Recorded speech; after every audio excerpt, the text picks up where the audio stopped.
नमस्कार दोस्तों, स्वागत है आपका आईएएस प्रेप एकेडमी की इस यूट्यूब प्लेटफॉर्म पर। आज की तारीख है 26 सितंबर 2020 और हम डिस्कस करने जा रहे हैं आज का डेली 30।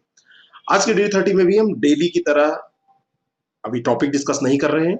अभी जो हम डिस्कस यहाँ पर कर रहे हैं वो छूटा हुआ करंट अफेयर है जो सितंबर में हम डिस्कस नहीं कर पाए थे। एक दो दिन और ये चलेगा, फिर टॉपिक और करंट अफेयर हम दोनों साथ में डिस्कस करने लगेंगे। जिनकी भी इधर आगामी परीक्षाएं हैं, बीपीएससी की या यूपीपीसीएस की या कोई अन्य परीक्षा आरओ मेंस देना है या कोई और भी आपको एग्जाम देना है, वो इस डेली 30 कार्यक्रम को फॉलो करें। इस तरीके से फॉलो करें कि उसको घोल कर पी जाने की कोशिश करें, समझने की कोशिश करें। क्या लाभ मिलेगा वो जिन लोगों ने इसको फॉलो किया है उनको पता है। करंट अफेयर में आपको बताना चाहता हूं कि 27 क्वेश्चन आरओ में जो आए, 27 क्वेश्चन में से 23 क्वेश्चन डायरेक्टली या थोड़ा बहुत इनडायरेक्टली अपने करंट अफेयर के नोट से है। और वैसे देखा जाए कंप्लीट रूप से तो कोई भी क्वेश्चन बाहर का नहीं है, लेकिन 23-24 क्वेश्चन तो बिल्कुल डायरेक्टली मिले हैं। आरओ मेंस जिनको देना है, आरओ मेंस के लिए मैं आपको बता दूं कि आरओ मेंस जो भी देना चाहते हैं उन लोगों को अगर तैयारी करनी है तो उनके लिए एक कार्यक्रम हम लोगों ने लॉन्च किया है। वो जो कार्यक्रम है उसको वो लोग ज्वाइन कर सकते हैं, कोई इसमें दबाव नहीं है। और दो तीन चीजें मैं आपसे आज शेयर करना चाहता हूँ। कई लोग यहाँ अननेसेसरी डिस्टर्ब करने के लिए आते हैं और हमारी टीम का उत्साह जो है वो कम करते हैं।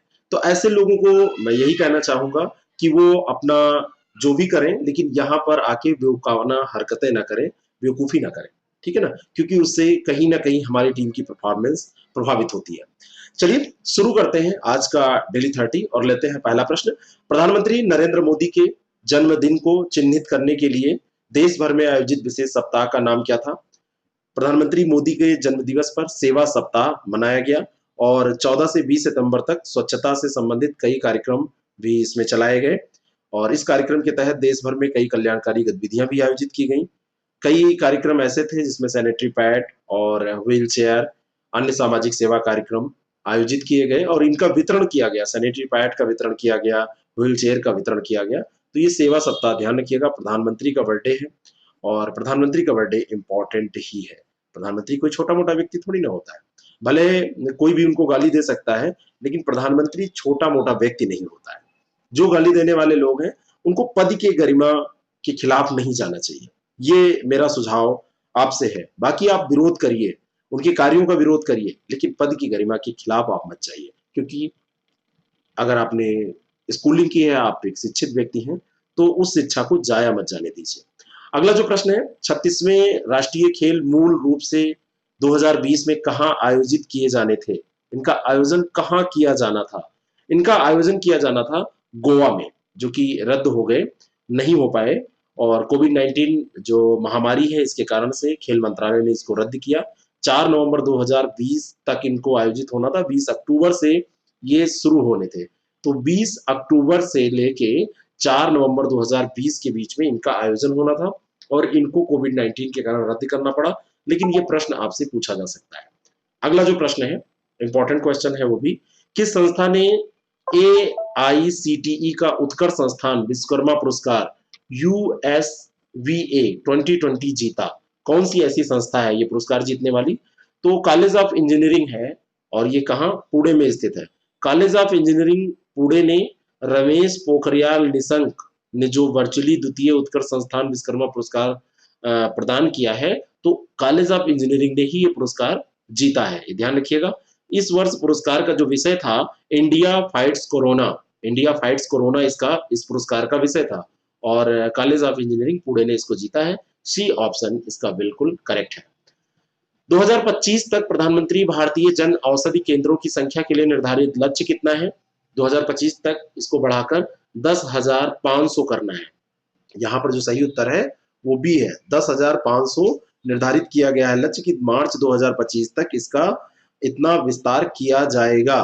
प्रधानमंत्री जन औषधि जो योजना केंद्र है, पीएमबीजीके इनको बोलते हैं शॉर्ट फॉर्म में, इनको आम नागरिकों को सस्ती दरों पर गुणवत्ता वाली दवाएं प्रदान करने के उद्देश्य से शुरू किया गया था। वर्तमान समय में अगर देखा जाए तो पूरे देश भर में 6,000 ये सेंटर है। कितने हैं? 6,000 सेंटर है। तो बी ऑप्शन इसका करेक्ट हो जाएगा। नेक्स्ट क्वेश्चन, अगला जो प्रश्न है, देखिए, यहाँ पर जो भी प्रश्न डिस्कस हो रहे हैं, वो प्रश्न आप ये मान के चलिए कि बहुत ही ज्यादा इंपॉर्टेंट है। अगर कमीशन उस प्रश्न को नहीं पूछता है तो कहीं ना कहीं उनका ध्यान उस पर नहीं जाता है और कोई बात नहीं है। तो ये प्रश्न इंपॉर्टेंट बहुत है, ये मैं आपको बताना चाहता हूं। तो ध्यान से इनको इसी समय तैयार कर लीजिए। देश द्वारा बकाया का भुगतान न करने के बाद भारत की कौन सी सार्वजनिक क्षेत्र की कंपनी, जो सार्वजनिक क्षेत्र की इकाई है, सूडान से बाहर निकल गई? सूडान में ये थी या नहीं, और वहां पे भुगतान नहीं हो पाया बकाया का, तो ये बाहर चली आई वहां से, यानी कि इसने छोड़ दिया वो देश। और ये कंपनी है ONGC, oil and natural gas corporation limited की बात हो रही है, ओएनजीसी की बात हो रही है। ए ऑप्शन इसका बिल्कुल करेक्ट है। अफ्रीकी देश ने 2011 के बाद से अभी तक का जो भुगतान था वो पेंडिंग कर दिया था। ये अफ्रीकी देश है सूडान। सूडान को आप देखिएगा मैप में, और इसने क्या क्या कर दिया था, इसको पेंडिंग कर दिया था बकाया। तो अब ऐसे में तो कंपनी चल नहीं पाएगी। कंपनी को चलाने के लिए कुछ ना कुछ तो चाहिए होता है, धन की आवश्यकता, एक न्यूनतम आवश्यकता तो होती ही है। अगला जो प्रश्न है, निम्नलिखित तथ्यों पर विचार करें। केंद्र सरकार कुछ खास वस्तुओं को आवश्यक वस्तुओं के रूप में घोषित कर सकती है। बिल्कुल कर सकती है, इसमें कोई दो राय नहीं है। हाल ही में लोकसभा में आवश्यक वस्तु विधेयक 2020 पारित किया गया है। मैं आपको बताना चाहता हूं, लोकसभा के द्वारा आवश्यक वस्तु संशोधन विधेयक 2020 को ध्वनिमत से पारित किया गया, लेकिन यहां पर देखिए क्या दिया गया है, नहीं पारित हो पाया। तो ये पारित हो गया है, और आवश्यक वस्तु संशोधन नियम ये पारित हो गया, इसलिए दूसरा स्टेटमेंट गलत हो जाएगा, ये सही नहीं है, और पहला सही है। ए ऑप्शन इसका बिल्कुल करेक्ट हो जाएगा। तो इसका सही उत्तर क्या हो जाएगा? ए। नेक्स्ट क्वेश्चन, अगला जो प्रश्न है, सातवां प्रश्न, जिसमें दो स्टेटमेंट है। और पहला स्टेटमेंट है कि हाल ही में केंद्रीय मंत्रिमंडल द्वारा बिहार के दरभंगा में एक नए अखिल भारतीय आयुर्विज्ञान संस्थान एम्स की स्थापना को मंजूरी प्रदान की गई। और दूसरा है पीएमएसएसवाई का कार्यान्वयन स्वास्थ्य और परिवार कल्याण मंत्रालय द्वारा किया जाता है। ये दोनों स्टेटमेंट यहाँ पर सही है। अभी केंद्रीय मंत्रिमंडल द्वारा बिहार के दरभंगा में एक अखिल भारतीय आयुर्विज्ञान संस्थान ये स्थापित किया गया है। पीएमएसएसवाई का कार्यान्वयन स्वास्थ्य मंत्रालय करता है। तो ऐसे जोड़ के भी आपसे फैक्ट दोनों जोड़ के और प्रश्न पूछ लिए जाते हैं। तो यहाँ पर दोनों स्टेटमेंट सही है, तो सी ऑप्शन इसका बिल्कुल करेक्ट है। कई लोगों का मेरे पास फोन आया, उन्होंने कहा कि मुझे सर क्वेश्चन आता था, लेकिन जब मैं गोला करने लगा तो बी की जगह सी कर गया, सी की जगह ए कर गया, जो भी मतलब ये गलतियां होती हैं। और मुझसे पूछते हैं कि इसका सर उपाय क्या है, कैसे इसको दूर किया जाए। इसका एक ही उपाय है, आप प्रैक्टिस करके जाए। आप प्रैक्टिस करके जाएंगे तो ऐसी गलतियां कम होंगी या नहीं होंगी। ठीक है ना। अगला जो प्रश्न है, निम्नलिखित तथ्यों पर विचार करें। वर्तमान में भारत में प्रतिदिन करीब 7 लाख टन ठोस अपशिष्ट का उत्पादन होता है। और दूसरा है कि कचरे की जगहों पर जैविक अपशिष्ट के अनियंत्रित विघटन से हानिकारक ग्रीन हाउस गैसों का उत्सर्जन होता है। वर्तमान में भारत में देखा जाए तो प्रतिदिन 1.5 लाख टन ठोस अपशिष्ट का उत्पादन होता है। ये प्रश्न ये दिखाता है कि आपसे डेटा भी पूछा जा सकता है, फैक्ट भी पूछे जा सकते हैं। तो 7 लाख टन, 7 लाख टन नहीं होता है, 1.5 लाख टन होता है। तो पहला गलत है। कचरे की जगहों पर जैविक अपशिष्ट के अनियंत्रित विघटन से हानिकारक ग्रीन हाउस गैसों का उत्सर्जन होता है। दूसरा यहाँ पर सही है, इसमें कोई दो राय नहीं है। बी ऑप्शन इसका बिल्कुल करेक्ट हो जाएगा। ठीक है। नेक्स्ट क्वेश्चन, इंजीनियर्स डे के अवसर पर डाक विभाग द्वारा भारत के पहले एंटी सैटेलाइट मिसाइल के नाम पर एक विशिष्ट रूप से निर्मित मेरा डाक टिकट जारी किया गया है ना। तो ये जो है एंटी सैटेलाइट मिसाइल एसैट है, उसी के नाम पर विशिष्ट रूप से निर्मित मेरा डाक टिकट कस्टमाइज माई स्टैम्प, तो ये जारी किया गया है। और दूसरा है कि भारत इस विशिष्ट और आधुनिक क्षमता को हासिल करने वाला दूसरा देश है, और इसे पूरी तरह से स्वदेशी तकनीकों से निर्मित किया गया है। दूसरा स्टेटमेंट यहाँ पर सही नहीं है। दूसरा स्टेटमेंट इसलिए सही नहीं है क्योंकि भारत इस विशिष्ट तकनीक की क्षमता को हासिल करने वाला अमेरिका, रूस और चीन के बाद में चौथा देश है।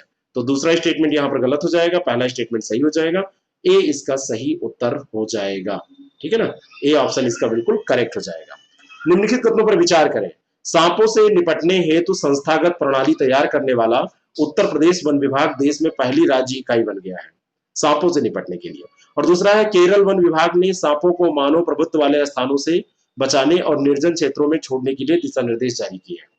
अब इसको सोचिए, अगर इसको बहुत सही से आप सोचेंगे तो यूपी में कोई सांपों का इतना ज्यादा आप देखेंगे तो सांपों की इतनी ज्यादा संख्या भी नहीं पाई जाती है। केरल में पाई जाती है। दूसरा स्टेटमेंट बिल्कुल सही है। अगर दूसरा सही है तो पहला ये यूपी के बारे में जबरदस्ती दिया जा रहा है, ऐसा भी आप अगर नॉलेज नहीं है, आपको इसके बारे में आपने पढ़ा नहीं है, तो ऐसे करके भी आप उत्तर निकाल सकते हैं। तो इन ट्रिक्स पे ध्यान दिया कीजिए। इन ट्रिक्स पे अगर आप ध्यान देंगे तो आप इन प्रश्नों को इतनी आसानी से कर लेंगे, अगर बिना नॉलेज के, डीप नॉलेज के। थोड़ा बहुत अगर आप में स्मार्टनेस है तो पहला गलत हो जाएगा और दूसरा यहाँ पर सही हो जाएगा, तो बी ऑप्शन इसका बिल्कुल करेक्ट हो जाएगा। जब क्वेश्चन एग्जामिनेशन हॉल में आपको नहीं आते हैं तो कई बार आप नर्वस होते हैं, तो एक क्वेश्चन तो नहीं आ रहा है और दो तीन आप वैसे गलत कर देते हैं। ठीक है, अगला प्रश्न है, हाल ही में उत्तर प्रदेश सरकार द्वारा उत्तर प्रदेश विशेष सुरक्षा बल यूपीएसएसएफ के गठन के लिए अधिसूचना जारी की गई है। ये यूपी में गठित किया जाने का प्लान बनाया गया है और सूचना जारी कर दी गई है। तो पहला तो सही है। और इस सुरक्षा बल को प्रदेश में केवल औद्योगिक संस्थानों की सुरक्षा के काम में सौंपा जाएगा। मैंने कहा ना कि जहां पर केवल आए, जहां पर ऐसा एक्सट्रीम स्टेटमेंट आए, तो उस पर आपको ध्यान देना है। केवल ये औद्योगिक सुरक्षा नहीं प्रदान करेगा, ये मेट्रो, हवाई अड्डा, बैंक, तीर्थ स्थल, शैक्षणिक संस्थान, औद्योगिक संस्थान और वित्तीय संस्थान, कहीं पर भी सुरक्षा प्रदान करने के काम में लाया जाएगा। तो दूसरा गलत है, पहला सही है। ए ऑप्शन इसका बिल्कुल करेक्ट हो जाएगा। नेक्स्ट क्वेश्चन, निम्नलिखित कथनों पर विचार करें। भारत हर साल 15 सितंबर को अभियंता दिवस मनाता है। अभी आया था ना इंजीनियर्स डे, तो 15 सितंबर को मनाता है और भारत में मनाया जाता है। सर मोच गुंडम विश्वेश्वरैया को 1915 में जनता की भलाई में उनके योगदान के लिए किंग जॉर्ज पंचम द्वारा ब्रिटिश भारतीय साम्राज्य के नाइट कमांडर की उपाधि दी गई थी। तो इन्हीं के ये बर्थडे पे मनाया जाता है, तो ये ध्यान रखिएगा। और ये दोनों के दोनों स्टेटमेंट सही हैं, तो इस तरीके से इसका सही उत्तर हो जाएगा 12 का सी। दोनों के दोनों स्टेटमेंट बिल्कुल सही है। इन्हीं का जन्मदिन होता है, इन्हीं का बर्थडे होता है, उसी के उपलक्ष्य में इसको मनाया जाता है। नेक्स्ट क्वेश्चन, खराई ऊंट के बारे में कौन सा कथन असत्य है? खराई ऊंट, इन ऊंटों को तैरने वाले ऊंट के नाम से भी जाना जाता है, ये सही है। ये गुजरात के भुज क्षेत्र में पाए जाते हैं, इसको बिल्कुल मत भूजिएगा। कहां पे? भुज क्षेत्र में। और कहां पे? गुजरात में। ये तटीय और शुष्क पारिस्थितिक तंत्र दोनों में रह सकते हैं, ये भी सही है। और ये अपने मुख्य भोजन मैंग्रोव की तलाश में 12 किलोमीटर तक समुद्र में तैर सकते हैं। अब ये देखिए, यहां पर तो मैं आपको यही बताना चाहूंगा कि ये क्वेश्चन अगर आपसे पूछा जाएगा तो 3 यहां पर सही है, तो चौथा तो गलत हो जाएगा। 12 किलोमीटर नहीं है, 3 किलोमीटर तैर सकते हैं। लेकिन ऐसा जब प्रश्न आपसे पूछा जाता है तो देखा यह जाता है कि आपने कोई भी घटना, कोई भी न्यूज कितनी गंभीरता से पढ़ी है। तो डी ऑप्शन इसका करेक्ट है, क्योंकि ये 3 किलोमीटर तक जा सकते हैं, तो डी ऑप्शन इसका करेक्ट उत्तर हो जाएगा। अगला जो प्रश्न है, निम्नलिखित कथनों पर विचार करें। हाल ही में आर्थिक मामलों की मंत्रिमंडलीय समिति ने पलवल से सोहना मानेसर खरखौदा होते हुए सोनीपत तक हरियाणा ऑर्बिटल रेल कॉरिडोर परियोजना को अपनी मंजूरी प्रदान की है। तो आर्थिक मामलों की मंत्रिमंडलीय समिति ने इसको मंजूर किया है। और इस परियोजना की कुल लंबाई कितनी है, ये बहुत महत्वपूर्ण प्रश्न है। ये जो परियोजना है वो 121.7 किलोमीटर लंबी है और यहां पर दिया हुआ है 455 किलोमीटर। तो पहला सही है और दूसरा गलत है। ए ऑप्शन इसका बिल्कुल करेक्ट हो जाएगा। करंट के जितने भी प्रश्न यहाँ पर हम लोग डिस्कस कर रहे हैं, इससे ज्यादा करंट बनने का स्कोप नहीं होता है। तो जो भी डेली 30 रूल्स फॉलो कर रहा है, जो भी स्टूडेंट है, तो वो आप मान के चलिए डेली का डेली करंट इतना ज्यादा तैयार कर ले रहा है कि उसको और बहुत कुछ पढ़ने की जरूरत नहीं है। और करंट पूछने की जो पद्धति है, करंट पूछने का जो आजकल का ट्रेंड है, उसी के अकॉर्डिंग हम इसको बनाते हैं, उसी के अकॉर्डिंग इसको आपके सामने प्रस्तुत करते हैं। अगला जो प्रश्न है, किस राज्य सरकार ने अपने 35 लाख एमएसएमई को बाजार सहायता प्रदान करने के लिए सिडबी के साथ, ये कल भी प्रश्न आया था, ये रिपीट हो गया है। हाँ देखिए, यहां पर मैं एक चीज बताना चाह रहा हूं। हाँ, रिपीट नहीं हुआ है, अभी वहां पर मध्य प्रदेश में हुआ था। किसने? मध्य प्रदेश ने किया था और उस प्रश्न में हमने डिस्कस किया। और यहां पर फिर न्यूज आई कि गुजरात ने। तो एमपी और गुजरात दो तो आप ध्यान ही रख लीजिए, ठीक है ना। आगे जैसे जैसे होता चला जाएगा, क्योंकि ये पूरा सब धीरे धीरे पूरा फैलेगा, तो ये ध्यान रखिएगा। सी ऑप्शन इसका करेक्ट है। कभी कभी ऐसे प्रश्न भी, जैसे पेपर सेट करते समय ऐसे क्वेश्चन पे नजर पड़ी तो सेट कर दिया गया। अब बाकी कई बार जो घटनाएं होती हैं वो आगे भी डेवलप होती हैं, लेकिन चीजों को जब डिस्कस कर दिया जाता है या मतलब उनको बना दिया जाता है, तो उनको बाद में अपडेट करना थोड़ा सा इस लिहाज से मुश्किल हो जाता है। इसलिए मैं आपको सजग कर रहा हूं कि ऐसे प्रश्न, जैसे गुजरात भी हो गया है, एमपी भी हो गया है, आगे और भी बढ़ेंगे, तो प्रश्न ऐसा भी पूछा जा सकता है, इनमें से कौन है, कौन सा स्टेट इसमें इनमें से नहीं है जिसने शामिल किया है या सिडबी के साथ समझौता किया है। अगला जो प्रश्न है, ओजोन परत के संरक्षण के लिए अंतर्राष्ट्रीय ओजोन दिवस 2020 की थीम क्या है?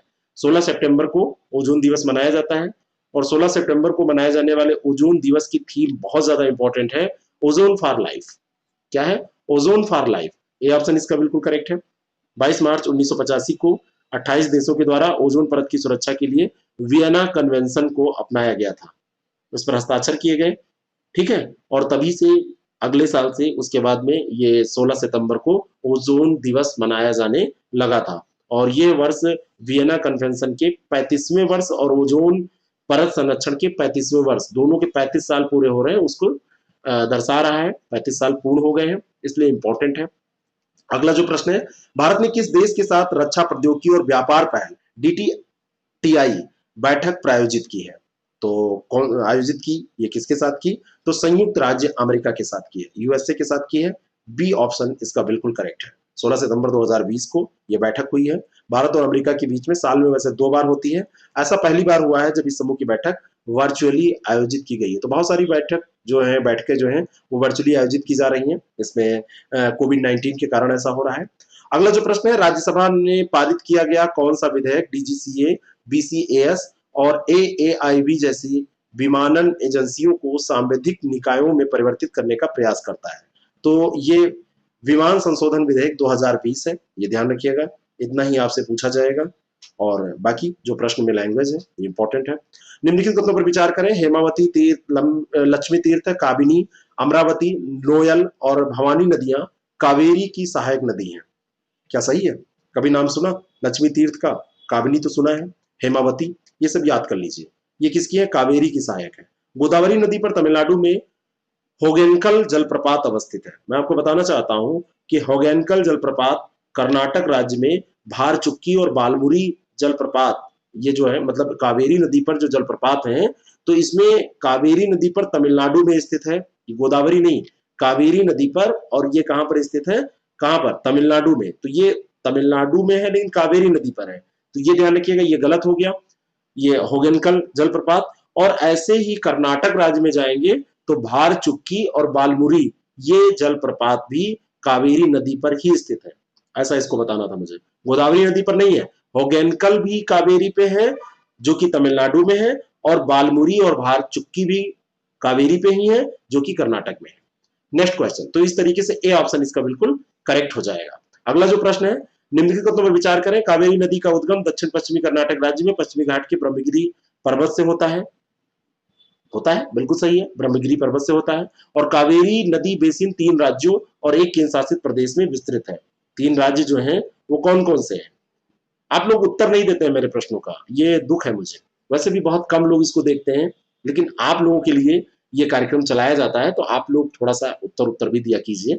कावेरी नदी बेसिन 3 राज्यों और एक केंद्र शासित प्रदेश में ये विकसित है। तमिलनाडु, कर्नाटक, केरल, ये 3 राज्य हो गए, और पुदुचेरी ये केंद्र शासित प्रदेश है। तो दोनों की दोनों यहाँ पर जो स्टेटमेंट है वो सही है। सी ऑप्शन इसका बिल्कुल करेक्ट हो जाएगा। नेक्स्ट क्वेश्चन, मेकेदातु परियोजना के बारे में सत्य कथन कौन सा है? कर्नाटक राज्य सरकार द्वारा वर्ष 2017 में 9,000 करोड़ रुपए की मेकेदातु परियोजना को क्या किया गया? अनुमोदित किया गया वर्ष 2017 में। बिल्कुल सही है। आपको ध्यान ये रखना है कि मेकेदातु जो परियोजना है ये कर्नाटक सरकार की है। तमिलनाडु सरकार द्वारा इस परियोजना के खिलाफ उच्चतम न्यायालय में याचिका दायर की गई, ये भी सही है। तमिलनाडु ने यह कहते हुए आपत्ति जताई कि कर्नाटक द्वारा परियोजना के लिए पूर्व अनुमति नहीं ली गई है, तो ये भी सही है, यही आपत्ति की गई थी। तो तीनों के तीनों स्टेटमेंट यहां पर सही है। डी ऑप्शन इसका बिल्कुल करेक्ट है। अगला प्रश्न, कारपोरेट विवादों को प्रभावी ढंग से निपटाने हेतु United Nations convention on international settlement agreement resulting from मेडिएशन, यानी मध्यस्थता द्वारा अंतरराष्ट्रीय निपटान समझौतों पर संयुक्त राष्ट्र अभिशमय, ये उसी की हिंदी लिखी हुई है, ठीक है, 12 सितंबर 2020 से प्रभावी हो गया है। पहला स्टेटमेंट। आपको लग रहा होगा ये प्रश्न ऐसा कहां पूछा जाता है? पूछा जा सकता है, बिल्कुल पूछा जाएगा, तैयार रखिए। इसे सिंगापुर मध्यस्थता अभिसमय के रूप में भी जाना जाता है, और ये सिंगापुर के नाम पर होने वाली पहली संयुक्त राष्ट्र संधि है। तो पहला और दूसरा दोनों स्टेटमेंट सही है, और सी ऑप्शन इसका बिल्कुल करेक्ट हो जाएगा। अगला प्रश्न है, शत्रु संपत्तियां वे संपत्तियां होती हैं जिनके स्वामियों ने विभाजन के समय अथवा 1962, 65 और 71 के युद्धों के पश्चात देश छोड़कर पाकिस्तान तथा चीन की नागरिकता ले ली। पहला स्टेटमेंट, क्या ये सही है? बिल्कुल सही है। शत्रु संपत्तियां यही होती हैं। विभाजन जब हुआ 1962, 1965 और 1971 का जब युद्ध हुआ, उस समय जो छोड़कर चले गए, पाकिस्तान और चीन के नागरिक बन गए, तो उन्हीं की संपत्तियां शत्रु संपत्तियां हैं। पाकिस्तानी नागरिकों द्वारा छोड़ी गई कुल संपत्तियों में सर्वाधिक 4,991 शत्रु संपत्तियां पंजाब में स्थित है। मैं आपको बताना चाहता हूं कि इसमें जो सबसे ज्यादा संपत्तियां जो छोड़ी गई हैं, ये 4,991, ये उत्तर प्रदेश में स्थित है। कहां पर? उत्तर प्रदेश में। तो दूसरा गलत है, पहला सही है। ए ऑप्शन इसका बिल्कुल करेक्ट हो जाएगा। नेक्स्ट क्वेश्चन, शून्यकाल के बारे में कौन सा कथन सत्य है? ये है तो करंट अफेयर, लेकिन जीएस आधा से ज्यादा इसमें रहता है, क्योंकि जो भी करंट अफेयर के मुद्दे होते हैं और जिस टॉपिक से जीएस के जिस टॉपिक से रिलेटेड होते हैं, तो हम उसको डिस्कस जरूर करते हैं। शून्यकाल का संसदीय नियम पुस्तिका में उल्लेख है? बिल्कुल नहीं है। शून्यकाल का संसदीय पुस्तिका में उल्लेख नहीं है, नियम पुस्तिका में। ये एक परंपरा है, परंपरा के हिसाब से ये चल रहा है। इसके तहत सांसद बिना किसी पूर्व सूचना के मामले उठा सकते हैं, ये बिल्कुल सही है। दूसरा सही है, बी ऑप्शन इसका बिल्कुल करेक्ट हो जाएगा। और ये जो शून्यकाल होता है, ये प्रश्नकाल की तुरंत बाद शुरू होता है और दिन के एजेंडा यानी कि जो संसद का नियमित कारोबार है शुरू होने तक ये तब तक चलता रहता है। प्रश्नकाल के बाद शुरू होगा, जब तक एजेंडा नहीं शुरू हो जाए तब तक ये चलता रहेगा।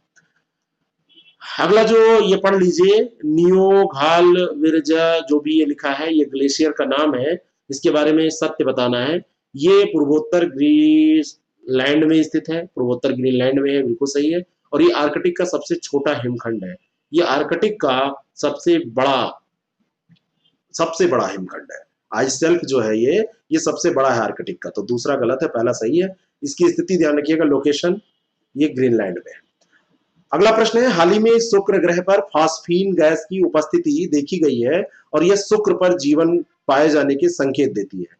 और दूसरा स्टेटमेंट है, फास्फीन गैस को केवल जीवित जीवों, मानव या सूक्ष्म जीव द्वारा निर्मित किया जा सकता है। शुक्र ग्रह पर फास्फीन देखी गई है, ये बात बिल्कुल मत भूलिएगा। और ये शुक्र पर जीवन पाए जाने के संकेत देती है। कथन कारण का भी प्रश्न बन सकता है, क्योंकि फास्फीन गैस को केवल जीवित जीवों, मानव या सूक्ष्म जीव द्वारा निर्मित किया जा सकता है। अगर कथन कारण में होता तो यहाँ पर उत्तर ए होता कि दोनों सही और व्याख्या भी कर रहा है। यहाँ पर कथन कारण नहीं है, तो सी ऑप्शन इसका बिल्कुल करेक्ट हो जाएगा। किस सोशल मीडिया कंपनी ने social media marketing professional certificate launch करने के लिए कोर्सेरा के साथ साझेदारी की है? तो सोशल मीडिया कंपनी जो है, इसने social media marketing professional certificate जारी करने के लिए फेसबुक ने कोर्सेरा के साथ साझेदारी की है। देख लीजिए फेसबुक कहां तक बढ़ता जा रहा है। मेरा मानना है, मैंने एक बार कहा था कि फेसबुक एक महामानव बन चुका है। वास्तव में कितने व्यक्तियों को अपने गिरफ्त में करके दिन भर वो बटन दबाता रहता है, टाइप करवाता रहता है, तो ये महामानव है। अगला जो प्रश्न है, किस देश ने बंधुआ मजदूर के नामकरण के बाद चीनी वस्तुओं पर प्रतिबंध लगा दिया? किस देश ने ऐसा किया? बंधुआ मजदूरी के नामकरण के बाद में चीनी वस्तुओं पर प्रतिबंध लगा दिया है। तो संयुक्त राज्य अमेरिका ने चीन के जिनजियांग प्रांत में कपास, बाल संबंधी उत्पाद, कंप्यूटर घटकों और कुछ वस्त्रों सहित 8 चीनी वस्तुओं पर प्रतिबंध लगाया है। अमेरिका के डिपार्टमेंट ऑफ होमलैंड सिक्योरिटीज ने कहा कि उत्पादों का जो उत्पादन हो रहा है, ये जो प्रोडक्ट्स हैं, जो ये बन रहे हैं, इनका प्रोडक्शन जो होता है, इसमें फोर्स लेबर, जबरन श्रम का उपयोग किया जाता है ना? जबरन श्रम का उपयोग किया जाता है, इसी कारण से इसको हम नहीं लेंगे, प्रतिबंधित कर रहे हैं। तो ये बी ऑप्शन इसका बिल्कुल करेक्ट हो जाएगा। नेक्स्ट क्वेश्चन, और भारत भी प्रतिबंध लगा ही चुका है बहुत सारे ऐप पे, बहुत सारे यहाँ से जो आयातित वस्तुएं थी उन पे। प्रधानमंत्री ने नमामि गंगे योजना और अमृत योजना के तहत किस राज्य में विभिन्न परियोजनाओं का अभी हाल में उद्घाटन किया? तो ये बिहार में किया। इसको तो आप ऐसे ही जान सकते हैं, बिहार में चुनाव हो रहा है, तो इस समय सारी आवश्यकताएं बिहार को ही है और वहां की जनता ही सब कुछ जान सकती है, समझ सकती है, आवश्यक वस्तुओं की वैल्यू जान सकती है। अगला जो प्रश्न है, भारत में यूट्यूब द्वारा शुरू किए गए 60 वीडियो प्लेटफॉर्म का नाम टिकटॉक की जगह टिकटॉक के तर्ज पे क्या शुरू किया गया? तो 60 वीडियो फॉर्म के लिए यूट्यूब ने शॉर्ट शुरू किया, यानी कि छोटे छोटे इसमें 15 सेकंड के वीडियो, जैसे टिकटॉक पे रहते थे, टिकटॉक पे कितने सेकंड के रहते थे मुझे नहीं पता, बताइएगा। तो 15 सेकंड या उससे कम का वीडियो इसमें बना सकते हैं और इसे प्लेटफॉर्म पर अपलोड कर सकते हैं और यूट्यूब की म्यूजिक लाइब्रेरी का उपयोग करके अपने वीडियो में संगीत भी इसमें जोड़ सकते हैं। इस तरीके से लोग बना भी रहे हैं, मैंने देखा है। तो ये यूट्यूब ने लॉन्च किया है। तो यही है, टिकटॉक हटा और टिकटॉक की जगह ये आ गया। तो वही है कि शराब वही है, बोतल चेंज हो गई है ना? तो टिकटॉक हटा के इस पे ले आना क्या है, ऐसे ही होता रहता है। तो ये सारी चीजें हमने डिस्कस कर ली हैं और 1-2 दिन और लगेगा, पूरा करंट अफेयर कवर होगा सितंबर में जो है, उसके बाद में हम आगे बढ़ जाएंगे। आपको बताना चाहता हूं कि अगर आप समीक्षा अधिकारी, सहायक समीक्षा अधिकारी 2016 की मुख्य परीक्षा देना चाहते हैं, तो कंप्लीट इसका एक गाइडेंस प्रोग्राम हम चला रहे हैं जिसकी फीस 4500 रुपये है, लेकिन अभी जस्ट हाफ 50% उसका 2249 रुपये में आपको एडमिशन 100 सीटों के लिए दिया जा रहा है। इसमें आप चाहें तो आप एडमिशन ले सकते हैं या आपके कोई करीबी हो जिनको इसकी जरूरत है। कंप्लीट मटेरियल हम देंगे, जीएस का मटेरियल नहीं, जीएस में हम 10 टेस्ट, सामान्य हिंदी आलेखन में क्लास मटेरियल और 2 टेस्ट उसको चेक करेंगे, उस पर हम फीडबैक देंगे आपको, आप में जो सुधार की चीजें होंगी उसको बताएंगे। सामान्य ज्ञान और व्याकरण इस पे क्लासेस और इसके 6 टेस्ट हम कराएंगे, ऑनलाइन और पीडीएफ दोनों इसमें सब रहेंगे। जीएस में भी ऑनलाइन और पीडीएफ रहेगा। हिंदी निबंध पे कैसे निबंध लिखा जाता है, कैसे निबंध में छोटी छोटी बातें जो आपके मार्क्स को बढ़ा सकती हैं, इस पे जो भी संभव हो पाएगा वो मटेरियल और कई निबंधों की फ्रेमिंग और इस पे टेस्ट, ये सब हम कराएंगे। कंप्लीट इसमें 2249 रुपए में हमारी टीम ने डिसाइड किया है। अगर केवल आप सामान्य अध्ययन का टेस्ट ले रहे हैं तो 599 में, अगर आप सामान्य अध्ययन का छोड़ दे रहे हैं तो 1999 में नीचे की 3 सामान्य हिंदी, सामान्य ज्ञान और व्याकरण, सामान्य शब्द ज्ञान और व्याकरण और हिंदी निबंध, ये 1999 में आप प्राप्त कर सकते हैं। इसके लिए आपको 6307281212 पर ज्वाइन RO मेंस लिखकर भेजना है तो आपको डिटेल प्रोवाइड करा दिया जाएगा। Thank you very much, all the best.